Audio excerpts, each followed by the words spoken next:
You're fat is because you've asked your body to store that fat without you knowing. Instead of going around counting fucking calories, got enough calories on you.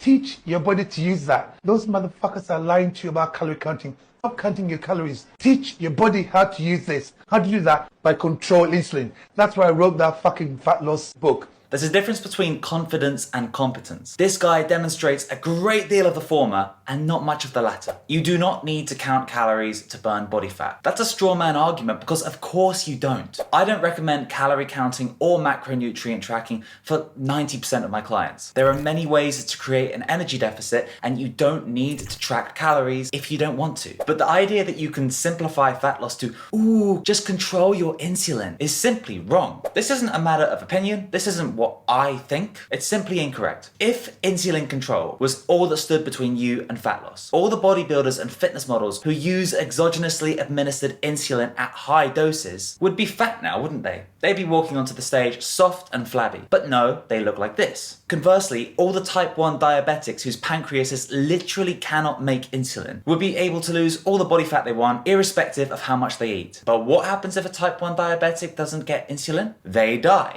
Insulin isn't a bad thing. Insulin is simply a peptide hormone that gets released in response to your blood sugar increasing when you eat carbohydrates. It's your body's way of transporting sugar out from your blood plasma and into the cells of your body so that the sugar can be utilized for energy, simultaneously keeping your blood sugar from going too high. And unless you're diabetic or extremely insulin resistant, this is not a problem. This natural physiological response does not stop you from burning body fat. If I ate 300 grams of table sugar right now, that would lead to a strong insulin response. But if that's all I ate for the day, I would lose weight because I'd have only eaten 1200 calories over the course of the day when I require about 3000 just to maintain my body weight. I'll tell you a way to completely avoid insulin if you want. Go on a low carb, high fat, ketogenic diet. In the absence of carbohydrates and with lots of dietary fat at your disposal, your body will run primarily from ketones and your insulin will be very controlled. Yeah, now try doing that and eating as much as you humanly can and tell me that you don't gain weight. That was rhetorical, by the way. I'm not suggesting you actually do that. The point is that if you did do that, you would see that irrespective of your carbohydrate intake, if you eat more food than you need, you will still put on body fat. Controlling insulin does not make you immune to the laws of thermodynamics. This guy has been in the world of health and fitness long enough to know this. I believe he's shilling a narrative to make money. The secretion of insulin after a meal does not stop your net loss of body fat over the course of a day, or a week, or a month. Acute pulsatile increases of insulin that you get when you eat food don't make you a sugar burner, stop you from being a fat burner. We know that when you juggle your relative proportions of dietary fat intake and dietary carbohydrate intake, it doesn't change the amount of fat you burn for energy all that much. Simply put, if the energy you bring into your body isn't balanced by the energy you put out of the body, you gain weight. What a lot of these nutrition cult leaders are doing